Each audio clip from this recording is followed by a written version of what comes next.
everybody, and welcome back to Feeling Seen, the podcast that talks about the movies and characters that make us feel seen. And I have a guest on the show today who I have been wanting to have on this show for literally a year since I saw their one of the best of the entire 2025 Sundance Film Festival premieres with Dead Lover. It was written by and directed by and starring this person. You may have also seen other written and directed work by them. Tito, you may have seen other movies they have starred in, such as Booger, or the upcoming Honey Bunch. In addition to the upcoming Dead Lover, you can see both of those things soon. She's a thespian, she's a writer, she's a director, she's an artist. Grace Glowicki, what else do the people need to know about you before we get started here today? Well, I think you just about covered it. That's yeah, I think you nailed it. Yeah, I'm happy to be here. Well, thank you so much for taking the time. Truly, working for Sundance last year, we got to, as writers, watching as many links as we could ahead of the festival so we could be prepared to cover movies on the ground without having, see your writing as you're watching. It's a whole bunch of stuff. And I was tasked with basically the entire midnight section because I'm a horror Cool. person, and most people were like, I don't really want to test out midnight for me, not so much a strong stomach. But like watching Dead Lover, I told everybody in the chat, I was like, you guys should really all watch this. If you're not going to cover it, you should treat yourself to the fact that we get a chance Cool. to take a peek at these movies. And now you have Honey Bunch coming out, which is another testament to just your range as an actor on screen, even when you are not in the writer-director chair. When I knew I needed to have a conversation with you was in the talkback after the premiere of Dead Lover when you said you were developing this with friends in part in the Toronto theater community who did experimental clown theater. Yep. And so I just wanted to hear a bit about your creative community that helps you gestate things back home. Yeah, it's a really interesting little scene that's kind of happening in Toronto right now. And in part, I think it's because like we're so lucky the Canadian government, there's a grant system where we can all apply to get money to make our art projects and get a Thank lot you, of help. Telefilm Canada, for Thank the you, art. Telefilm. Like for my career, basically, is like I thank you, Telephone, basically. Yeah, so because of these structures of support for Canadian artists, there's a cool little scene bubbling. And yeah, so I know Dusty and Maddie from this scene. I think my husband Ben met them in a TIFF talent lab. Mm. And then, of course, we all watch each other's movies. So we saw Violation. And then, yeah, for when I'm working as a director, it's like Toronto is just this sort of buffet of different kinds of people that you Mm. can bring together to make work out of. I'm writing my next film right now. And I had a couple like friends over the other night to read a play in our living room, and one's a musician in Toronto, one's an actor, one's a filmmaker, and it's just like such a Hmm. great community where you can throw different kinds of brains together to make some pretty neat work. Well, I will for the one that is coming up soonest with Hmm. Honey Bunch. I heard you Yes. talking on a podcast a year ago where you got asked by the host. It was for I think it was for Filmmaker Magazine, Cool. Back to One podcast, and he was just like, getting good notices. Like, if what is the thing that you would really like to sink your teeth into next? And you were like, I would love to like have like a really prosthetics forward, like a big Yeah. performance I could launch myself into. And Yeah. boy, does Boom. that Yeah. turn out to be Honey Bunch at points. Yes. And Yes. so I tell us a bit about Honey Bunch. Tell us a bit about that one coming up.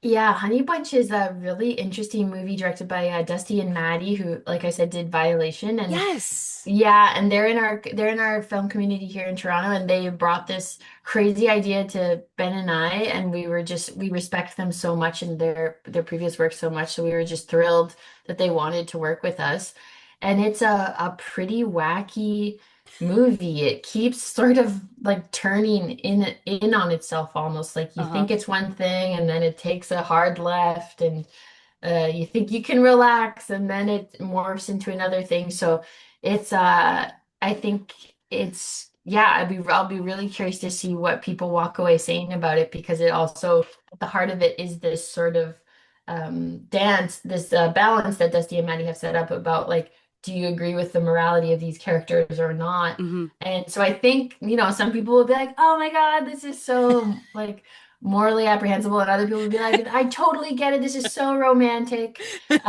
So yeah, it should be really neat to hear people engage with it. That feels like a great summation of feels like some of the core collaborative work of you and Ben, who is your husband. Is it Yeah. Petrie? I want to make sure I'm saying it. Petrie. Ben Yeah, Petrie. Petrie. Is Yeah. it morally reprehensible or is it a grand romantic gesture? Yes. And I wanted my last thing before we move into the character, Honey Bunch. First of Mhm. all, everybody is it is. It's a simple story. A Yeah. woman has endured a traumatic incident, a traumatic brain injury, and she's physically debilitated by this and taking, measures for care. Her husband brings her, like, helps her get to this treatment facility where they're like experimental procedures in how to recover from these sorts of traumas. And guess what? Over the course of that treatment, things are not what they seem. And I don't want to give away any twists or turns that go along the Yeah. way. But my biggest question from it was, I know that you guys didn't write and direct this, but it makes so much sense that you are dear friends with the people who did, that you know their work. Did they write this for you and Ben?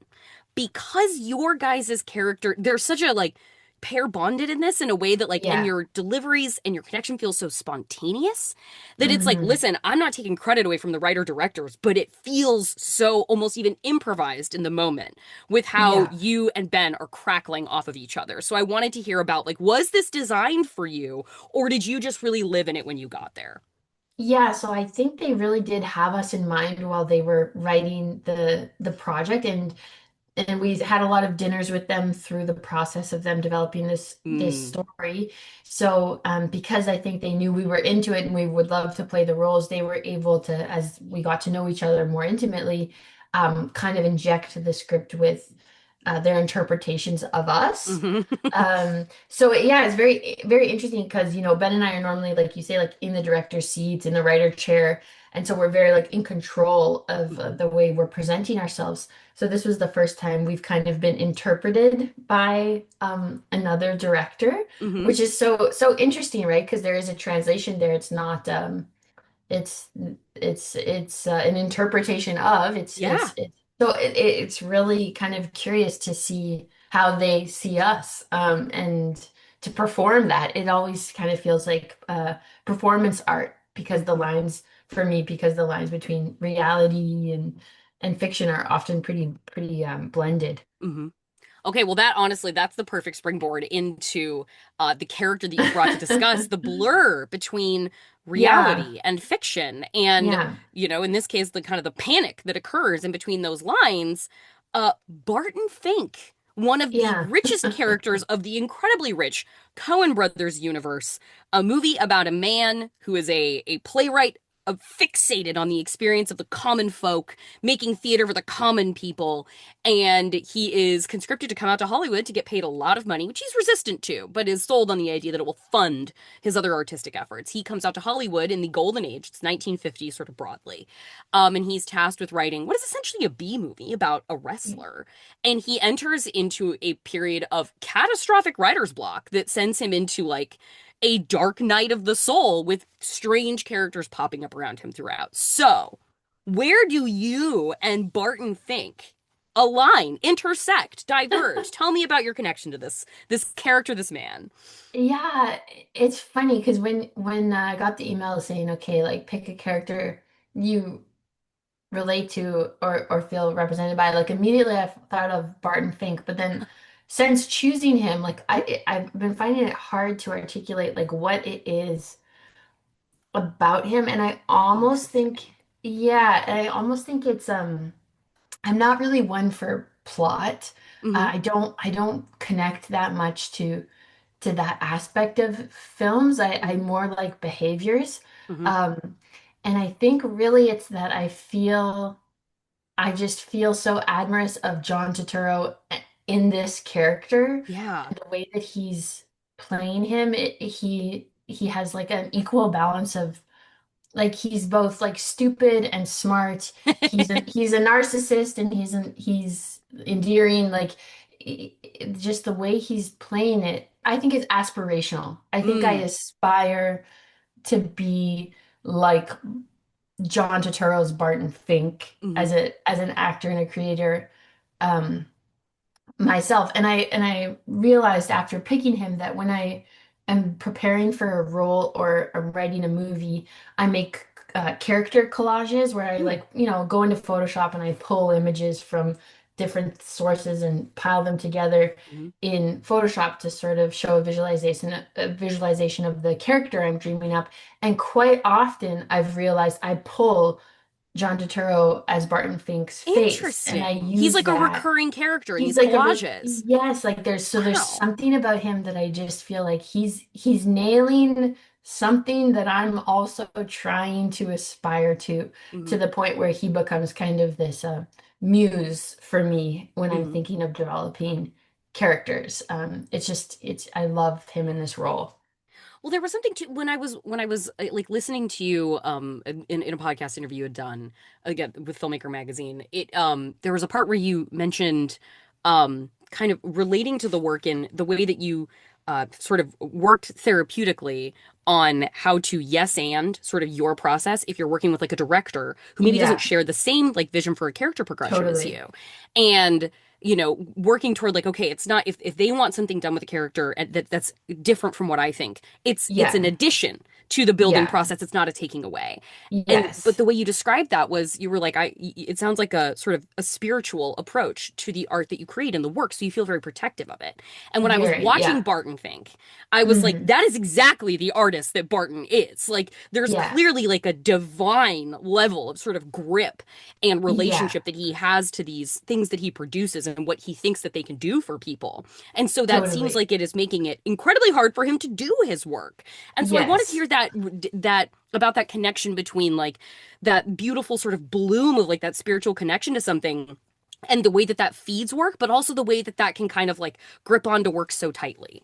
totally. And I think that's what I also love about the character is like he has such like he's trying to access this like yeah, like divine chaos that Hmm. like funnels through him, but he has such a tight grip on it. So then when John Goodman's character comes and sort of threatens that control that makes Hmm. him feel comfortable, he starts to sort of unravel and watching someone who has a tight grip on something be pushed on like that to me is so fun to watch and so relatable. Hmm. Because I think we all are like always trying to feel stable and we're trying to feel good and we're trying to like solve the riddle of our lives.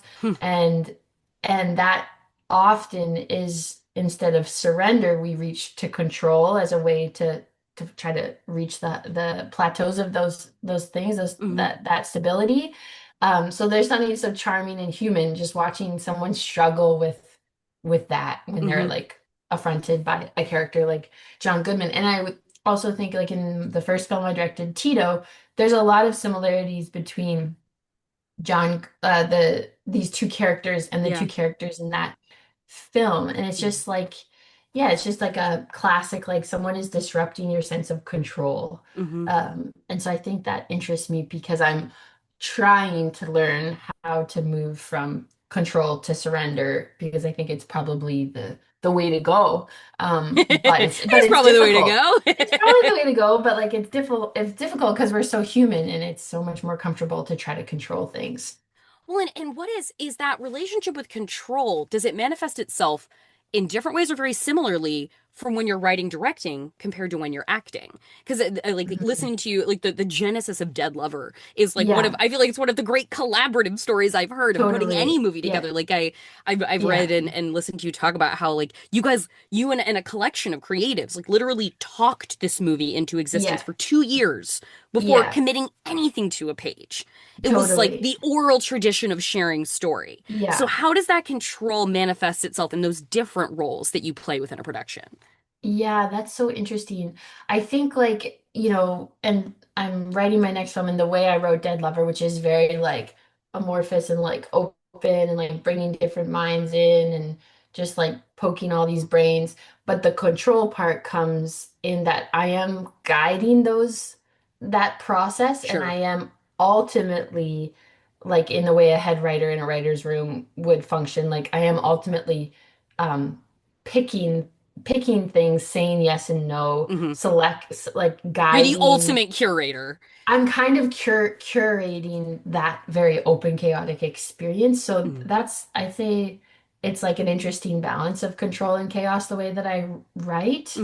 And then as an actor, I find it probably more difficult to let go of control because it's so vulnerable. Hmm. It's so vulnerable being an actor. So you really want it to be good. Um, you really want it to be good, and it's like much harder to just like let go Hmm. and to trust. You ultimately have to have extreme trust in your director, I Hmm. think, in order to let go because okay, they have all the control, so I have to let go of mine. Hmm. And if I have to let go of mine, there has to be some trust there. So that's probably my control probably manifests in how picky I am about Hmm. what projects I do and which directors I want to work with. Yeah, because for me, there's nothing worse being under a director that you don't trust. Like I'm like, oh, Right. like that's just my nightmare. Yeah. Back to Barton Fink, like that must be a big part of why I love him so much is he is this exploration of control and Hmm. creativity, and it's just so charming and relatable. Well, and watching, like, kind of watching the movies, one of the, as I say so often on the show, like, one of the most fun parts about having the framework of this conversation with people is that when I'm watching the thing that they just made or understanding their past works with the character they presented, I'm inevitably Yeah. watching them in conversation with each other, Yes. regardless of, Yeah. like, what a zag those two movies might be from one another. It's like, okay, now these things are talking to each other through the person Totally. who made this thing. And so watching Barton, like the way you were describing Honey Bunch as like it was so satisfying watching you and Ben as husband and wife in this movie because you are given these choices to make and doing it in a way that feels so uniquely paired to you guys as how you understand each other as like a creative team that they're like really surprised at like the things you say to each other, the way lines get delivered. I'm like, damn, like this relationship feels so uniquely lived in because I can't imagine it coming from anywhere else but their own minds. And Yeah. the way it's the kind of horror movie that it is, and some of like even the stylistic like cinematography choices that it makes, like there are elements of almost like a sort of camp takedown of some of the Totally. frames that we're seeing with like the way that it'll push in from you or pull out Yeah. from you, like a sudden snap zoom to something, where it Yeah. brings our point of view to almost like a whimsical place amidst this Mhm. fucked up stuff that's happening. And it feels so much like that is such the essence of watching a Coen Brothers movie is Yeah. reality, but absolutely not the way it Totally. feels so grounded and real, but in no way you out of your own mind would ever make a choice to do it so uniquely sprung from the Coen brothers' mind.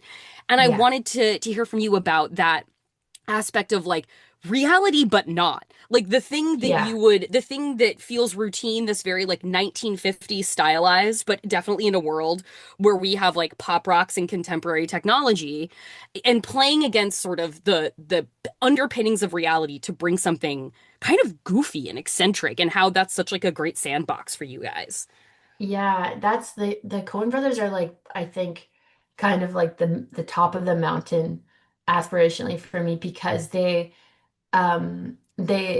like all of their characters are so grounded in like Yeah. emotional truths and the bit like they're such smart writers and they come from I think like you can feel like the theater and their love of acting Mm. in it, but then it goes big, but somehow it's the bigness doesn't take away the emotional core of the characters. Uh-huh. And like all the characters are big, but they're just so well written that it's like you almost can't like call their movies like cartoonish, even though they kind of I Even guess though they kind of are. are, yeah. Yeah, like they just like I don't know, they just nail it and they blend genres so well. La Fargo is another favorite movie of mine, but they just have such they just understand acting and characters so well Hmm. and they understand entertainment. So it's just this like beautiful and I yeah, they're just a beautiful mix. And I think they're obsessed with morality, which It Destiny and seems Maddie are I would too. Yeah. completely agree with that. Yes. Mhm. Yeah. Yeah. Well, and I what love it them so much. I would love to hear a bit more from you about that, about like kind of like you said, such obsession with morality, having our conversation started about like with particular like with Honey Bunch and even in Gravedigger and other work that you've done, like, is this morally reprehensible or is this grand romance? And working in the ambiguity of like the tension Yeah. of that kind of question with the stuff that you make. I like the balance of yeah, like romance and the grotesque. There's Hmm. something there that really attracts me. You're one of our Um great purveyors of the grotesque, I will I absolutely really say. I really like that. I don't know why. I have no clue why, but yeah, I just really admire that. Yeah, and Dusty and Maddie like that too, and that's I think part of what why that was a good match was Mhm, that their taste is has that duality in it. mhm. Which is just yeah, it's interesting. Well, something to spring off of something else that you said too of like I'm so glad you brought up the notion like their movies aren't cartoonish and yet it feels Hmm. appropriate to describe them that way at times and like their Yeah. characters aren't cliches but they're so broad they Yeah. feel like these really nuanced stereotypes and I heard in it in that same interview with filmmaker where you were talking about self-producing your own work and having that kind of serve as like a reel of like, hey guys, this is what Yeah. I do. And Yeah, you yeah, yeah. mentioned something that I thought was really interesting, which was I'm like controlling your own typecast. And it feels Yeah. like watching John Turturro with this being like one of the earlier Coen films, it feels like we are watching an actor kind of control his typecast because we're going to see Yeah. a lot of that sort of John Turturro intensity that's going to sort of define his career going forward. And yet he's never Totally. limited to a kind of guy even if Yeah. there's a kind of intensity. And I wanted to hear more from you about that. Like, I want to like help generate my own typecast if I can. Yeah. And like Yeah. God, the Coens, one of the great traditions of creating their repertory of players was sort of the types they cast them in. Yeah, yeah, it's amazing and it's so true with him because like thinking of him in like Big Lebowski, like he does just he gets to keep doing his thing, but I think it's a testament to not every director, in my experience, will let you inject Hmm. your spirit into the character. Hmm. It's too often too big or too unusual of a choice or goes against their expectation of how they wanted you to play it. Hmm. Um, whereas I imagine John Turturro felt very free in that role, and it's a testament to the people on top that allowed him to express himself in that way, Hmm. that didn't direct it out of him. And I find I just got to a point in my career where that was happening a bit, where I would have these impulses to do a certain kind of performance or build a certain kind of character, and the feeling of it would just, it would be getting so dulled down Hmm. by the director, to my experience, wanting me to play it much, much safer or much Hmm. closer to an expectation they had of how I should interpret it. So it just got to the point where I think I realized, I have all these characters inside of me that I really want to express, so I guess I have to be a director. Um, and then it, thank God, has sort of, yeah, caused this feedback loop where, because of being able to express myself fully Hmm. in my films and Ben's films, now it kind of attracts, it attracts directors that want me to bring my fullness to Hmm. their films, like Dusty and Maddie or like Mary Dotterman. But again, you got to be really picky. Yeah. You got to be really, really picky because, yeah, I think, it's just not worth it if you feel like you can't express your fullness as an actor. There's easier ways to make money. Uh-huh. Yeah. That's extremely true. Um, Yeah. and from that, like, well, okay, I guess I got to be a director. How does that then, like, knowing that about yourself, how does that inform how you lead actors on a set? So that, like, I really pride myself in, like, first hiring people that I think are really talented. Like Hmm. that's like I really want to truly be looking up at people that I direct. Mm. I never want to be like thinking, oh, this will be an easier person to control. Like, no, no, no, no. Like I Right, yeah, really, this little pawn in my yeah, like controlling no, game. yeah. Like so basically I just like hire actors I think are brilliant, and then I really try to encourage them to make whatever choices feel good. Like I really try to be collaborative and set up Hmm. a space that feels safe and that feels open. And I often say like you can't make a mistake. You can't get this wrong. Hmm. Like there's no end product here. Like the more free you feel to explore your impulses, the better this is going to be. Yeah. And that's what I care about. And I think that's because that's what I always wish I have from a director is that Hmm. same kind of messaging and space holding. Yeah. I love getting to talk to people about people who make entertainment, people who make art about care about their relationship with movies or books or whatever about the creation of that itself. And this is Hmm. a movie, this is a Hollywood send up. This is Yeah. a Hollywood tribute and this is a Hollywood skewering. As I was talking to actually a film critic recently about the Coen Brothers movies and it's sort of doing a comparative analysis of stuff. There is a part where his name is Walter Shaw, and he wrote this about another Coen Brothers movie in which kind of like talks about the relationship with the creator and the creative. And Walter says in one of his reviews, "The world is unkind to artists. The world is hungry for stupid things. It will eat itself." And you have in Barton someone who like he is tasked with making a pulp wrestling pick Yeah. for a Hollywood studio. And he ends up after clawing his way out of writer's block and the collapse of like his whole self to making what he's like, I think it's the best thing I've ever written. It's the biggest thing I've ever made. And then he takes it to a money guy at a studio and is like, are you fucking stupid? Like, Yeah. what do you think you're doing? And as somebody who works in genre and work like the another theater collective that you've talked about working with in Toronto is a group called Sex T-Rex, and we've mentioned the experimental clown theater. Like, what I just want to hear your thoughts about that, like the tension in art always that will be available for public consumption between like the thing that people want versus the thing you want to make, the Hmm. hunger for stupid things versus Yeah. like the small chestnut of brilliance that you want to bring into the world. Like as somebody who Hmm. is comfortable in the strange and the grotesque, Hmm. what is your thinking around that like creative tension? Yeah, it's so tricky, right? Because like I really want to make stuff that is accessible. Like I Hmm. don't sometimes if things are too um and again I'm self-conscious of like that I've chosen Barton Fink and like his like whole thing, but like I want to choose things that are accessible to people that Hmm. everybody can understand. So in that way, like I like things like Save the Cat, Yeah. that screenwriting book because it's like super simple. Uh-huh. And it's also because like I don't understand super like complicated plots. Like Sure.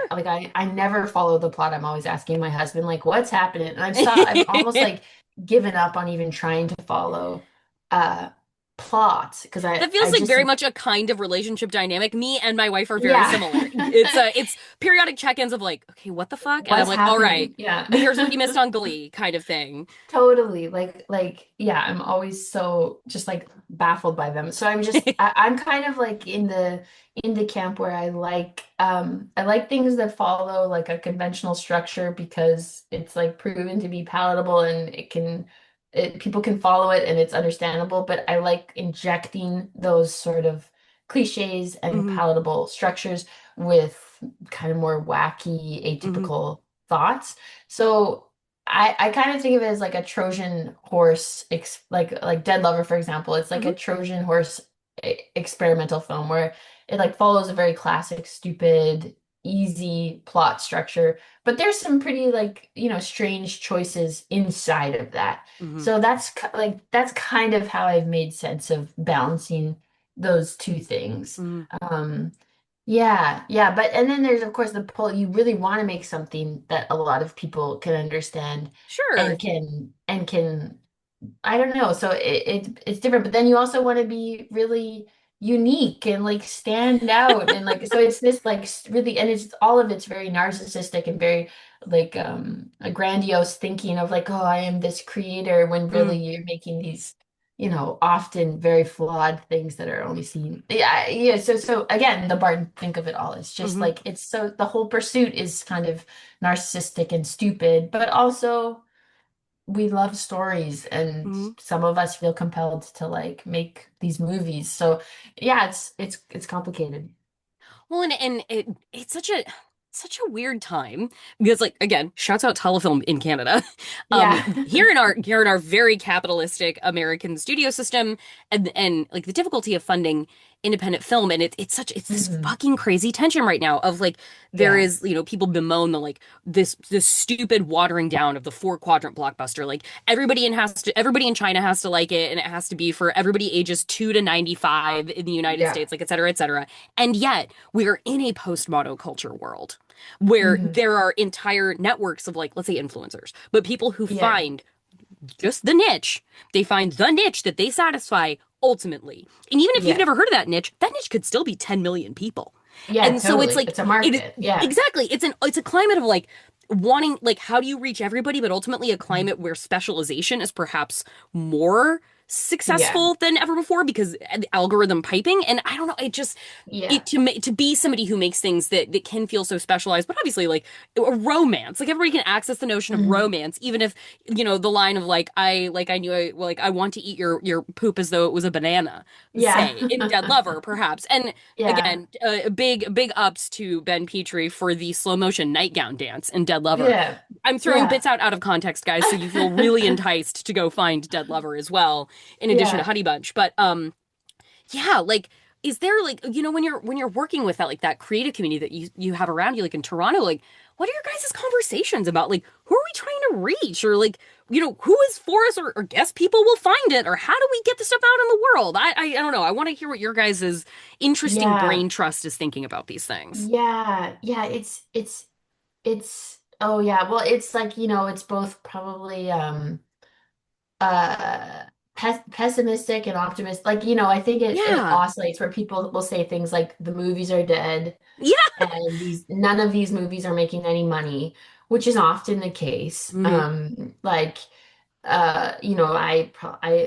very few films I've been in have probably turned a profit. Hmm. Very few indie movies at all do. Yeah. So, that's this reality that all of us know Hmm. when we're making these indie films. But then there's this like hope where, and yet like people, some of these movies, like people are really like getting behind and showing up for and buying tickets for, and Hmm. they want to go to the cinema. They want to be a part of some collective like experience of watching something or like, that's what's so cool about Shudder and the horror genre is Hmm. there you actually that to my experience, those are the movies that actually can make money and Hmm. can it's because they're special, like you say, they're specialized and there's this built-in community that can rally around them, around the films. So I think, it kind of depends on the day, even in Hmm. Toronto. But again, it's just like once you have the hook in you, you're kind of like, well, I guess I'm just doing this. Hmm. So many years pass, and then you realize you have no other skills, and you're like, Shit, well, I've just been doing this thing. this is it. So I think a lot of people, yeah, make sense of it by living off of the fees they get paid to make the movies, Hmm. and not the movies themselves making money, which is a sign of something is broken and something needs to be fixed. Hmm. And it's being fixed. It's just taking some time maybe because It's I do think, iterating. It's iterating. yeah, yeah, it's confusing though because there's also like I feel like there's been no wane of a love of movies. And And that's the like I feel like confusing you see part. like Yeah. report after report or study after study Mhm. where it's like Gen Z's going to the movies. Yeah. And then it's Yeah. like, oh, that's great. And then everyone's like, nobody goes to the movies. Theaters are doomed. It's like, but wait, I thought you just told me Gen Z was going to the movies. Totally. Yeah, it's very confusing.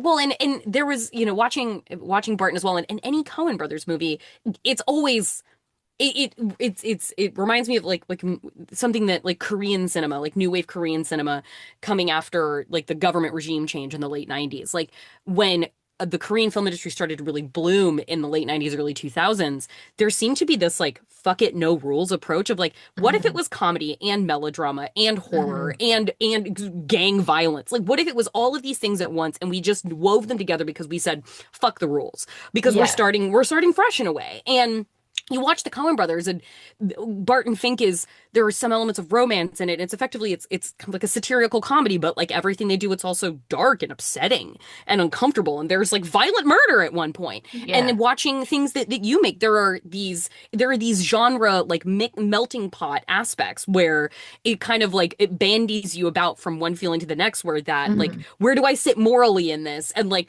okay, that was a really funny thing that just happened, but that's like a horrific murder that's also going to take place. And Mhm. I wanted to hear about sort of like again back to the sort of yes and nature of what you're Mhm. willing to put into sort of one pot and say that's the stew. That's the stew, Yeah. guys. Yeah. Yeah. And I think it's probably both.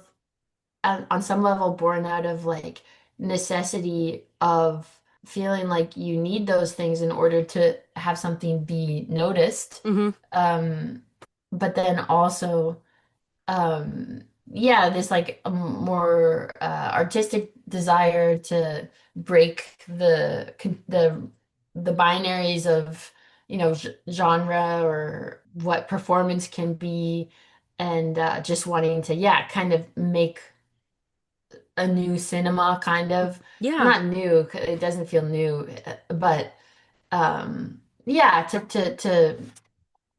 to turn things into a new space, kind of, because it's like, okay, yeah, it feels like there's this Hmm. shift happening. So I think it's just like a clawing attempt to survive or something. Hmm. Yeah, yeah. And I think as the world maybe becomes like increasingly digital and stuff, like in our sense of things is starting to blend, like realities are starting to blend Yeah. with technologies and stuff. I think it's starting to be reflected in an increased of a growing of absurdity in Mm. work. Like I feel like there's real sort of flux of expressionism and absurdity Hmm. in mashing things up, and I think it must have something to do with our realities being affected by technology. Um, I think that's really interesting, actually. The idea of like a sort of maximal surreality or absurdity, mhm, because mhm. that is what it feels like to be alive. Like Yeah, yeah, the notion of like if somebody turned this script in, their producer would be like, none of this, you can't do this. Like we can't believe any of this, and yet that's the world we live in. yeah, yeah. Well, I guess moving toward my wrapping up. I've listened to you talk about, and I've read you in interviews talk about being like a very embodied actor and a very impulsive actor, and like you said, like Turturro repeatedly sort of appearing, Barton repeatedly appearing on your kind of vision boards for like these character collages that you do.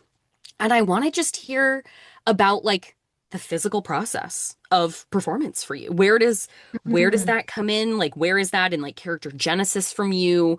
How do you like begin to build and sort of even as a director, like how what sort of an embodied profession that is for you? Yeah, it's a really fun way to work. I think it's probably because I played a lot of sports as a kid, so Hmm. I think it was like, I that was like an intelligence that made sense to me, Hmm. just playing so many sports as a kid. So I just sort of pulled it into my artistic practice, I think. And yeah, like with making a character, it often starts by just like walk. Usually, if I have a costume, actually, that's the most Hmm. helpful. And I can just walk around in the costume and kind of let that inform my posture, and then think about the psychology of the character and explore. Okay, if this character is really like cerebral, what would it be like if I explore like a furrowed brow? And oh, when I Hmm. furrow my brow, that does something to my back. And Hmm. that this kind of slow way of building something um physically, it's a fun, it's just quite fun. And like John Turturro, I feel like is such a physical actor, and there's Oh. such a freedom in his body. And his movements feel so connected to the psychology of the characters. And just like figuring that out is just Mhm. such a pleasure. Okay, well, and I did think of one more thing where I didn't want to leave it on the table of I really appreciate the spectrum of femininity that you bring to Hmm. and play on screen. And Hmm. watching, like, obviously Dead Lover is just so hyperbolic. This like Yeah. Cockney grave digger cinched up in a corset and smelling so putrid no one wants to go near her. And then Yeah. like you've played like a woman like hawking up her own hairballs. Yeah. And yes. And in Honey Bunch, there is it was almost like there was like an initial jarring Nate feeling of like, oh, she's such like a conventional looking Yeah. lady. Yeah. But like Totally. and yet like so many of the things you say seem like in contrast with this almost like 1960s college student like attire Yeah. with like the long skirts and the Totally. blouses. And I Totally. wanted to just hear about like that, like the spectrum Yeah. of femininity amid the grotesque that we get so Yeah. much sumptuously from you. Yeah. And that, like, in that way, like that version of Diana in Honey Bunch was the hardest for me to perform because she was the most restrained, Yeah. typically like typical in Hmm. many ways. But I think because I knew that there was other aspects of Diana that would rear their head later in the movie, I was able to understand her as a counterbalance Mm. to that other stuff that other stuff that she would get to express. Hmm. Um, but yeah, I'm very comfortable in coughing up hairballs or digging graves or whatever it is. And it's much harder for me to play characters that are classically feminine and kind of a little more like normal or Hmm. whatever. Just because it's hard to do that in a way that doesn't just feel boring to me, because yeah, I just don't relate to it. Yeah. Um, so yeah, so it's probably the biggest challenge of them all is like how to have fun just playing a normal gal. But yeah, and I don't think I do it terribly well. But in this movie, Diana, it was easier to access just because I could think of her as a counterbalance. You knew you had a release valve coming. There was a release valve. Yeah, exactly. Well, Grace, thank you so much for your time. Thank you so much for the work that you do. The mantra of the Gravedigger is just keep digging, is keep Yeah. digging. I look forward to seeing where you keep digging toward in the things that you do. And thank you, Telefilm Canada, for making these things possible Yeah. and giving us somebody who takes their tradition of someone like a great Canadian like Cronenberg and says, absolutely yes. And let's keep going. Let's keep carrying that torch. But yes, thank you so much for coming on the show today. Honey Bunch, Dead Lover, both coming out. If you find them in theaters near you, check them out. Thank you so much. Oh, thank you so much for having me.